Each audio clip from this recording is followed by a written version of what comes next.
I was working a civilian security job when a billionaire's son tried to fire me. He didn't know I was his father's former team leader.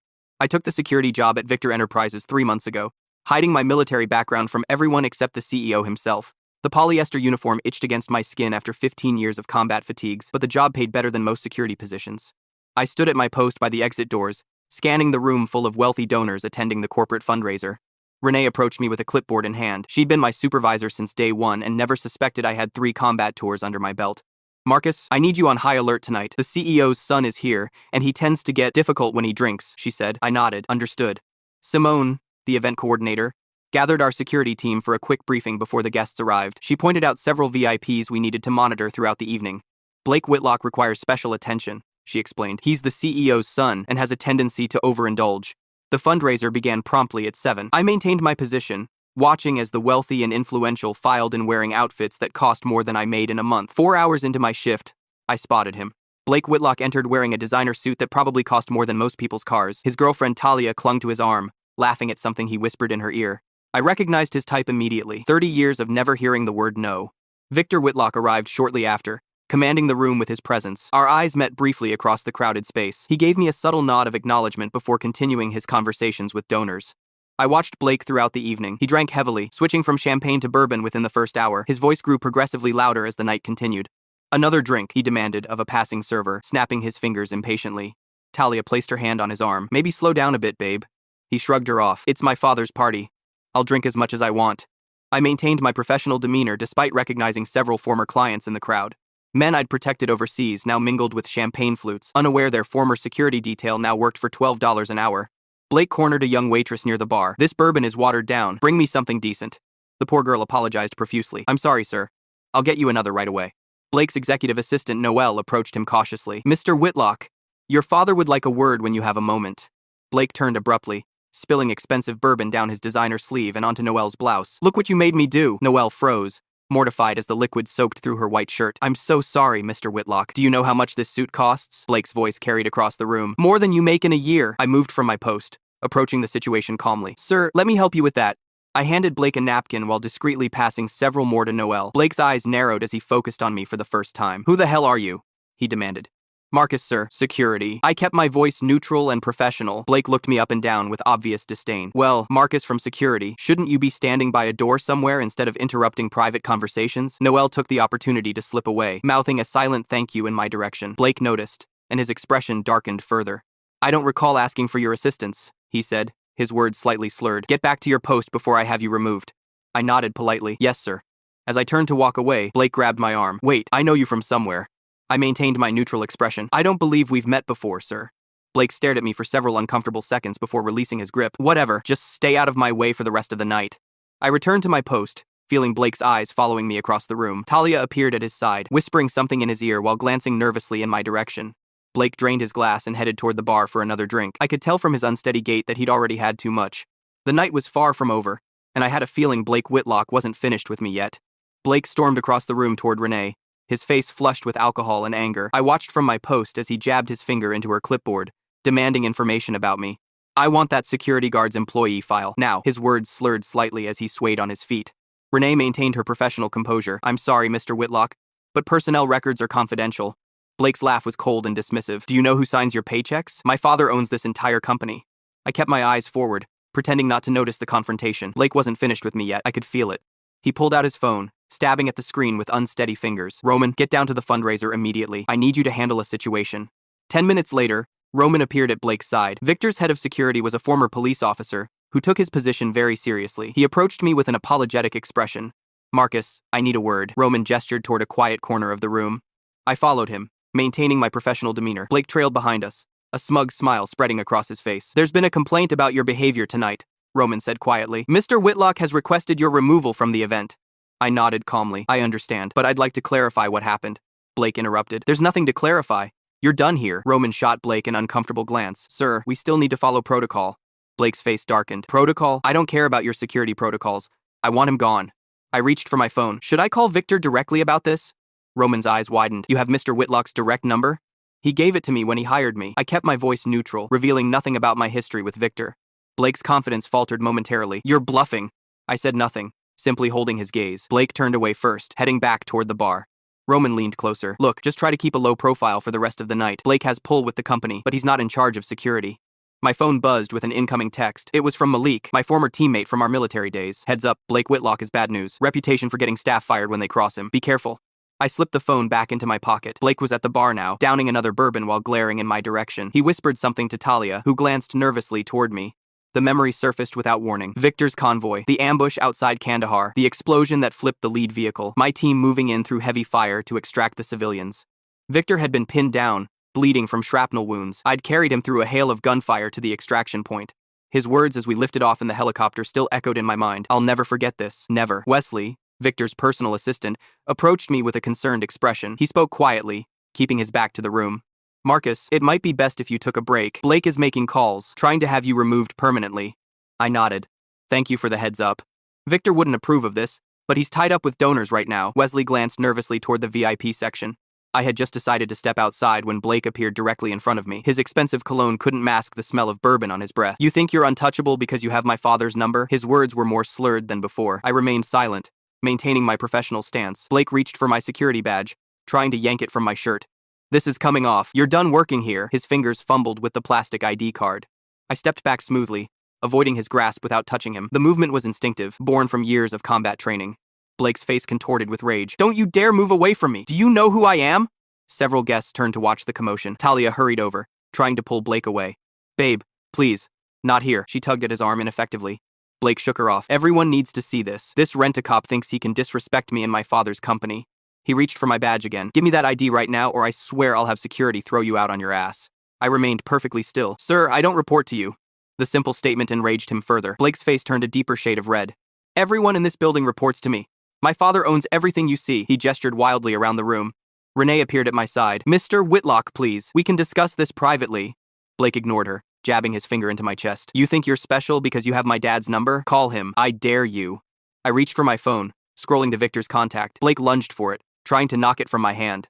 I moved it away effortlessly, my combat reflexes taking over. The movement was subtle but precise. Several staff members nearby noticed, their expressions shifting as they recognized the trained response. Blake stumbled, thrown off balance by his failed grab. You just assaulted me!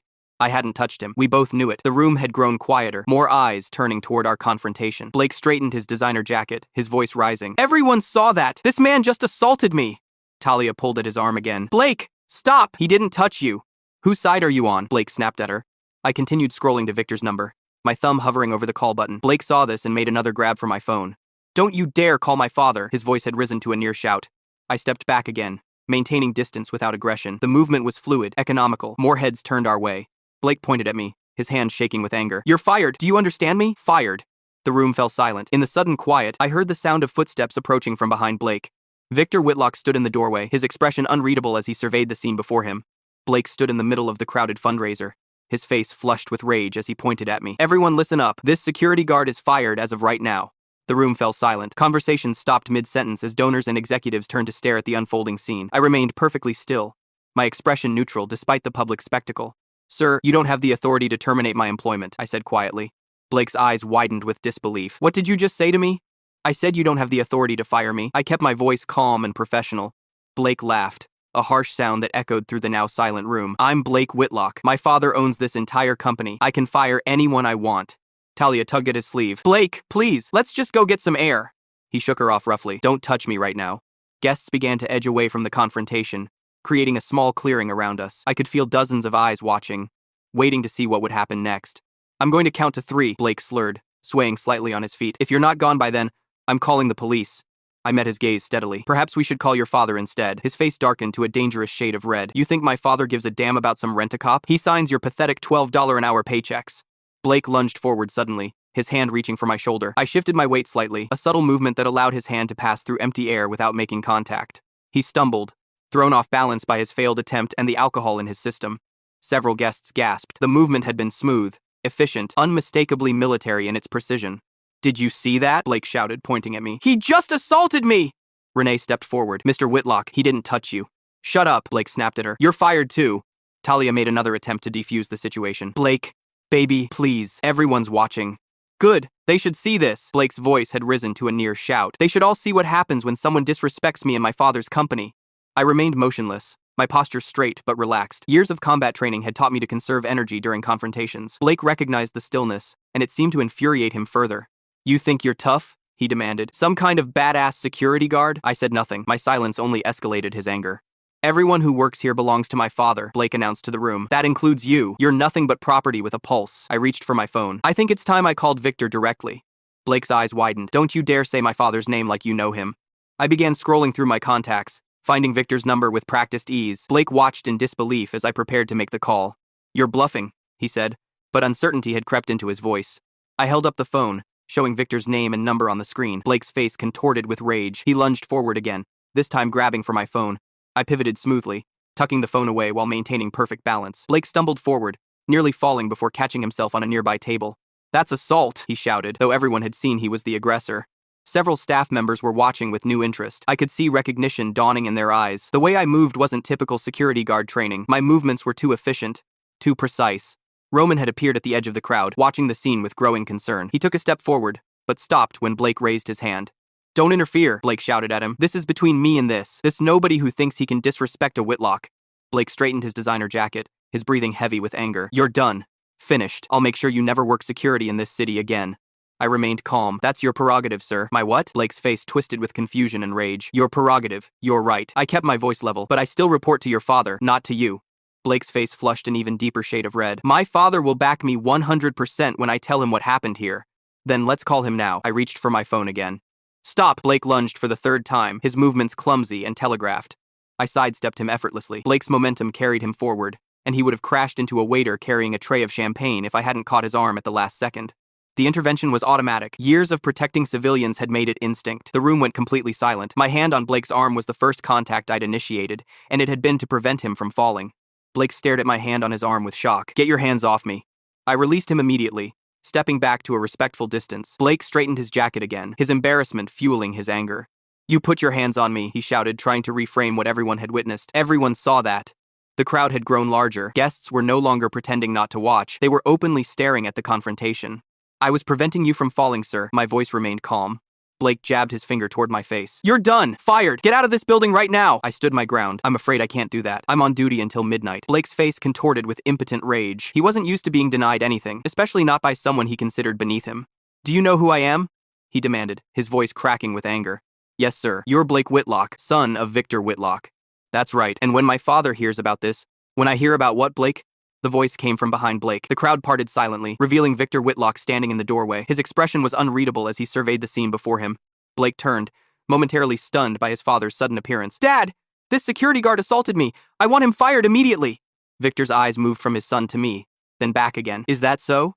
The room held its collective breath, waiting for Victor's response. Blake stood swaying slightly, his confidence returning now that his father had arrived. "He grabbed me," Blake insisted. "Everyone saw it." Victor stepped forward, his gaze fixed on me. "Marcus, is that true?" "I prevented him from falling into a waiter, sir." I kept my response simple and factual. Victor nodded slowly, his expression giving nothing away. Blake watched this exchange with growing confusion. "Wait," Blake said, looking between us. "You know him?"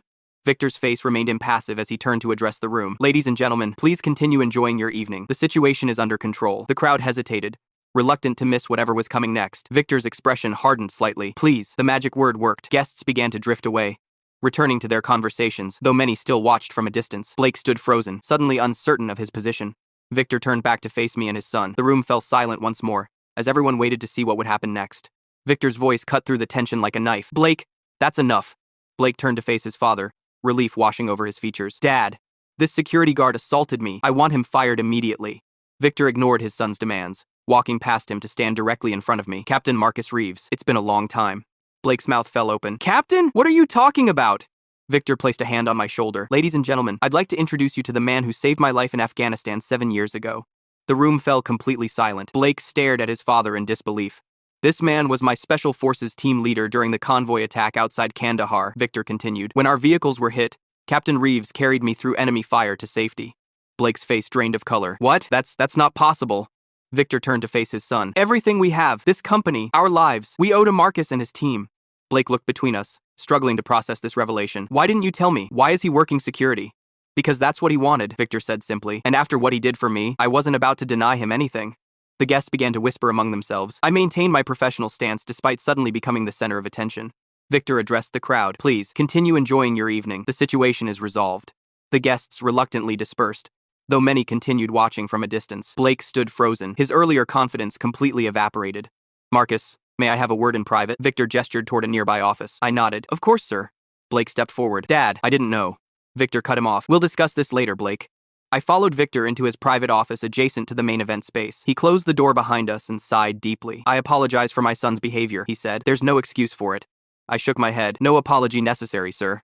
Victor walked to his desk and leaned against it. I've been meaning to talk to you about your position here. 3 months of basic security work is beneath your abilities. I remained standing at parade rest, an old military habit. I appreciate the job, sir. It's been a good transition to civilian life. I want to offer you a position as executive security director, Victor said. Full benefits, company car, and a salary commensurate with your experience and skills. The offer caught me off guard. That's very generous, sir. Victor waved away my hesitation. It's the least I can do. You carried me through gunfire with a bullet in your shoulder. I wouldn't be here without you. I considered his offer. May I have some time to think about it? Of course. Victor handed me his business card. Call me directly when you've decided. We returned to the fundraiser. Blake was waiting outside the office, his expression uncharacteristically subdued. Captain Reeves, I want to apologize for my behavior, he said stiffly. I could tell the words were difficult for him. Apology accepted, Mr. Whitlock. Blake nodded awkwardly and walked away. Talia followed him, shooting me a grateful look over her shoulder.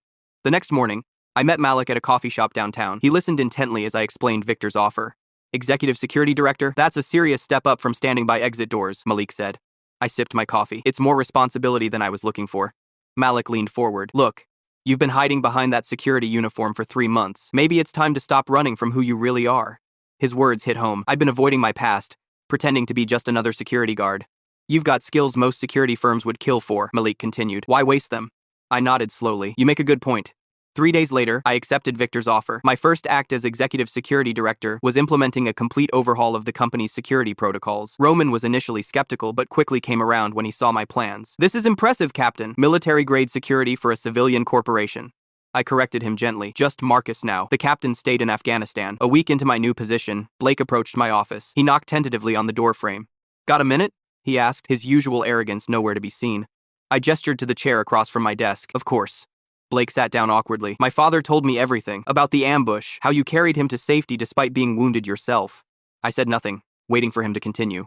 I've been a real asshole, Blake admitted. Not just to you, but to everyone. I never understood what my father went through over there. His humility seemed genuine. War changes your perspective on things, I said simply. Blake nodded. I want to learn about security, about what you do. Maybe I could shadow you sometime? The request surprised me. I think that could be arranged. 2 months later, Victor hosted a private dinner at his home. He invited my entire former team, including Malik. During dessert, he stood and raised his glass. To Captain Marcus Reeves and his team, Victor said, the men who gave us all a second chance at life. I looked around at my former teammates, now spread across various security firms and private military companies. We shared a bond that civilians could never fully understand. Later that evening, Victor showed me a framed photo in his study. It showed the two of us in Afghanistan, covered in dust and blood, but alive. I keep this to remind myself of what matters, Victor said quietly. Not the money or the company, but the people who sacrifice everything so others can live. I nodded, finally accepting that my past wasn't something to hide. It was part of who I was, who I would always be. The security guard uniform had been comfortable in its anonymity, but standing in Victor's study as his executive security director, I finally felt like I was exactly where I belonged.